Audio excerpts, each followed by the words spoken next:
అమ్మయ్యా అయిపోయింది. చాలా ఇష్టంతో చేసిన స్వామి నిన్ను నమ్మాలంటే మనసు రావడం లేదు, కానీ అమ్మకు తప్పదు అనుకుంటా. అన్నా నా విగ్రహం చాలా బాగుంది. ఏందన్నా వినాయకుడు? లేదు, ఇక్కడ ఏ విగ్రహాలు అమ్మడం లేదన్నా. అదేనన్నా అన్ని విగ్రహాలు ఉన్నాయి, అమ్మనంటున్నావు? అమ్మనన్నా. విగ్రహాన్ని ఎందుకమ్మవన్నా?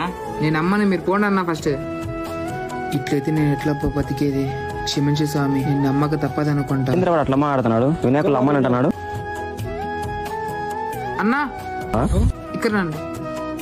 ఏం చెప్పు. నేను వినాయకుని నమ్ముతా అన్నా, కానీ నాది కండిషన్. కండిషనా?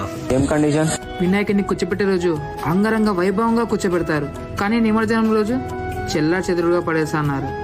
అమ్ముతున్నాని సంతోషించాలో, నిమజ్జనం రోజు నేను చేసిన విగ్రహాన్ని చూసి బాధపడాలో అర్థం కావడం లేదు. ఇక్కడ నుంచి తీసుకొని పోయే రోజు ఎంతో జాగ్రత్తగా తీసుకొని పోతారు. ఆయన ఉన్న రోజులు చాలా జాగ్రత్తగా చూసుకుంటారు. ఆయన నిమజ్జనం రోజు ఆయన కన్నా మీరే ఎక్కువ ఎంజాయ్ చేస్తారు. ఇంకా ఆయన పంపించేటప్పుడు చెల్లా చెదురుగా పడేస్తున్నారు. లాస్ట్ కి తల ఒక సైడ్, శరీరం ఒక సైడ్ కి పడేస్తున్నారు. చాలా మంది ఇలాంటి తప్పులు చేస్తున్నారు. కూర్చోపెట్టేటప్పుడు ఎంత నీట్ గా కూర్చోపెడతారో నిమజ్జనం కూడా అంతే నీట్ గా చేయండి. ఆయన ఎంత సంతోషంగా తెచ్చుకుంటామో ఆయన పంపించేటప్పుడు కూడా అంతే సంతోషంగా పంపించండి.